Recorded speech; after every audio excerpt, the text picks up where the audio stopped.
Hello friends, हमारे YouTube channel के सभी दर्शकों को मेरा यानी डॉक्टर रघुवीर सिंह मौर्य का नमस्कार।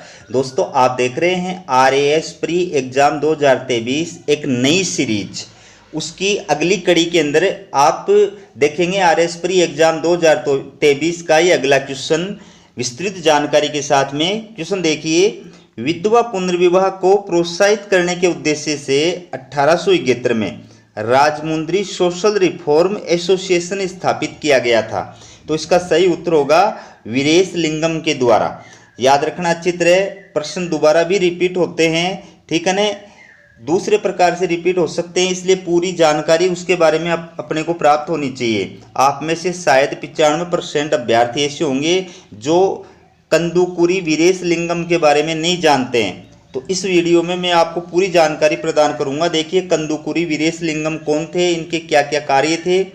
इनका जन्म 16 अप्रैल 1848 को राजमुंद्री आंध्र प्रदेश में हुआ था। ये तेलुगु साहित्य के आधुनिक काल के प्रसिद्ध साहित्यकार एवं समाज सुधारक थे। इन्हें गद्दे ब्रह्मा के नाम से प्रसिद्धि मिली थी। ठीक है, गद्दे ब्रह्मा। ये जाति पाति के कट्टर विरोधी थे। इन्होंने जाति विरोधी आंदोलन का सूत्रपात किया और इसके लिए 1871 में राजमुंद्री सोशल रिफॉर्म एसोसिएशन की स्थापना की थी। तो ये जो संस्था है सोशल रिफॉर्म एसोसिएशन, चूंकि ये राजमुंद्री के अंदर आंध्र प्रदेश के अंदर स्थापित की गई थी, राजमुंद्री नामक स्थान पर 1871 में, किसके द्वारा? वीरेश लिंगम के द्वारा, इसलिए इसका नाम है राजमुंद्री सोशल रिफॉर्म एसोसिएशन। और इस संस्था के बैनर तले वीरेश लिंगम के द्वारा जो है जाति विरोधी आंदोलन चलाया गया था, प्लस विधवा विवाह का विरोध करने वाले लोगों के विरुद्ध आंदोलन चलाया गया था, प्लस समाज सुधार के लिए आंदोलन चलाया गया था। ठीक है, इन्होंने विधवा आश्रमों की स्थापना की तथा स्त्री शिक्षा को प्रोत्साहित देने के लिए 1874 में राजमुंद्री के समीप धवलेश्वर में और 1884 में इनिसपेटा में बालिकाओं के लिए पाठशालाओं की स्थापना की थी। देखिए, बहुत बड़े समाज सुधारक थे हमारे हिंदुस्तान के अंदर ये वीरेश लिंगम। इन्होंने 1874 के अंदर स्त्री शिक्षा को प्रोत्साहन देने के लिए क्या किया था? राजमुंद्री के समीप धवलेश्वर के अंदर एक पाठशाला स्थापित की थी। 1884 में इनिसपेटा के अंदर बालिकाओं की शिक्षा के लिए पाठशाला की स्थापना की थी। साथ ही साथ में इन्होंने विधवा आश्रमों की स्थापना भी की थी। उस समय विधवाओं को पुनर्विवाह करने का अधिकार नहीं था, विधवाओं की स्थिति बहुत दयनीय थी। तो विधवाओं के हक और अधिकारों के लिए लड़ने वाले ये पहले व्यक्ति थे, पहले समाज सुधारक थे। ईश्वर चंद्र विद्यासागर ने तो विधवा पुनर्विवाह के लिए कानून बनवाया था, लेकिन उससे पहले विधवाओं के हक और अधिकारों के लिए लड़ने वाले ये पहले जो है देश के समाज सुधारक थे। और उनके क्या कार्य थे वो भी देखिए आगे। आधुनिक तेलुगु गद्य साहित्य के प्रवर्तक वीरेश लिंगम ने प्रथम उपन्यासकार, प्रथम नाटककार और आधुनिक पत्रकारिता के प्रवर्तक के रूप में ख्याति अर्जित की थी। तो ये तेलुगु के अंदर जो है पहले उपन्यासकार माने जाते हैं, पहले नाटककार माने जाते हैं और आधुनिक पत्रकारिता के जनक माने जाते हैं।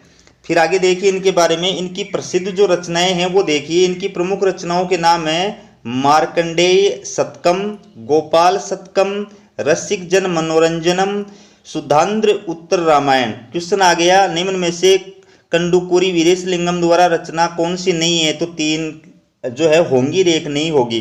तो ये नाम आपको याद होने जरूरी हैं। आगे देखिए, जिस तरह हिंदी साहित्य के इतिहास में भारतेंदु हरिश्चंद्र प्रगतिशील चेतना के प्रतिनिधि थे, उसी तरह वीरेश लिंगम तेलुगु साहित्य के इतिहास में प्रगतिशील चेतना के प्रतिनिधि थे।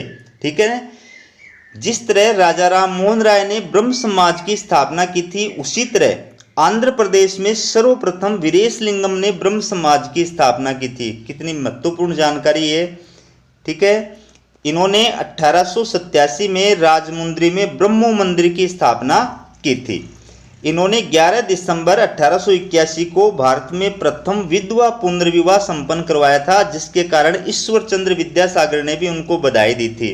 देखो कितनी महत्वपूर्ण जानकारी है कि भारत में पहला जो विधवा का विवाह करवाने वाला समाज सुधारक था, पहला विधवा पुनर्विवाह संपन्न कराने वाला जो समाज सुधारक था, उसका नाम था वीरेशलिंगम, और ये घटना है 11 दिसंबर 1881। और इस कार्य के लिए उनकी प्रसिद्धि पूरे देश के अंदर फैल गई थी और इसी वजह से ईश्वर चंद्र विद्यासागर जो थे उन्होंने भी उनको बधाई दी थी। ठीक है, आगे देखिए। अब अगला जो क्वेश्चन है ये है इंडियन इंस्टीट्यूट ऑफ साइंस की स्थापना बेंगलोर में कब और किन के प्रयासों से हुई थी। तो ये तो आपको पता ही है कि बेंगलोर को वर्तमान में बेंगलुरु कहा जाता है, इंडियन इंस्टीट्यूट ऑफ साइंस। ठीक है, इसको इंग्लिश के अंदर IISC भी कहा जाता है। तो इसके बारे में जो सही उत्तर है वो है आपके 3 नंबर का, 1909 के अंदर जमशेद जी टाटा के द्वारा। अब इस संस्था के बारे में विस्तृत जानकारी जो है वो आप देखिए, इंडियन इंस्टीट्यूट ऑफ साइंस यानी भारतीय विज्ञान संस्थान यानी IISC, Indian institute of science. ठीक है, देखिए इंडियन इंस्टीट्यूट ऑफ साइंस अर्थात भारतीय विज्ञान संस्थान की स्थापना 27 मई 1909 में जमशेद जी टाटा के द्वारा बेंगलुरु में की गई थी। याद रखना 3 बातें हो गई इसमें कि कब हुई थी, 27 मई 1909 में, किसके प्रयासों से, जमशेद जी टाटा, कहाँ पर हुई थी, बेंगलुरु के अंदर। इस संस्थान की स्थापना की प्रेरणा जमशेद जी टाटा को स्वामी विवेकानंद से मिली थी। ये भी याद रखना चित्र है, इंडियन इंस्टीट्यूट ऑफ साइंस की स्थापना जमशेद जी टाटा को किसकी प्रेरणा से ये जो है की गई थी, तो स्वामी विवेकानंद।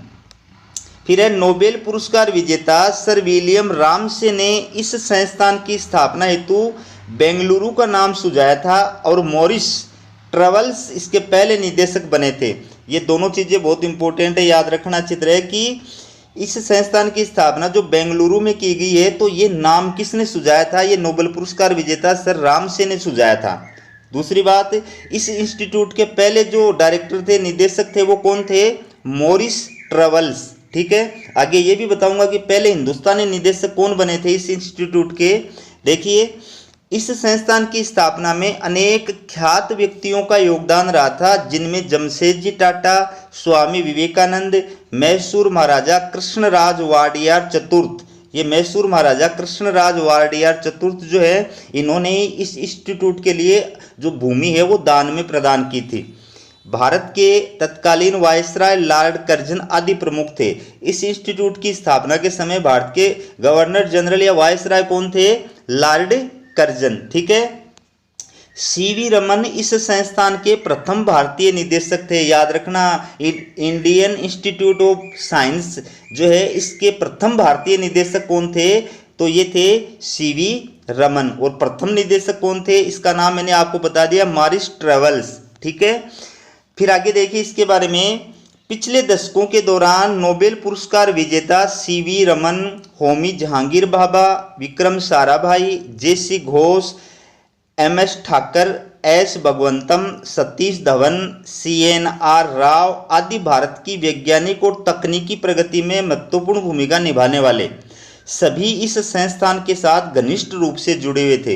ये जितने भी भारत के अंदर फेमस जो वैज्ञानिक हैं, ठीक है, जिनको नोबेल पुरस्कार मिला हुआ है, ये सब किसी न किसी प्रकार से इस इंस्टीट्यूट के साथ में जुड़े हुए थे, चाहे फैकल्टी के रूप में, चाहे स्टूडेंट के रूप में, चाहे डायरेक्टर के रूप में। ठीक है, भारतीय वैज्ञानिक JC घोष, जिन्होंने खड़गपुर में प्रथम IIT की स्थापना की थी, वे भी इस संस्थान के निदेशक पद पर रहे थे। तो भारत में प्रथम IIT की स्थापना किसने की थी, JC घोष ने। कहाँ पर की थी, खड़गपुर के अंदर। ठीक है, अगला क्वेश्चन किस प्रकार से बन सकता है कि प्रथम IIT के संस्थापक जो भारतीय इंडियन इंस्टीट्यूट ऑफ साइंस के निदेशक पद पर भी रहे थे, उनका नाम क्या है, तो JC घोष। ठीक है, तो दोस्तों वीडियो कैसा लगा कमेंट करके जरूर बताएं। चैनल को अगर सब्सक्राइब नहीं किया तो चैनल को सब्सक्राइब कीजिए। डेली इस प्रकार का वीडियो मैं आपके लिए लेकर के आता हूं। हमारा वीडियो देखने के लिए आप सभी दोस्तों का बहुत बहुत धन्यवाद।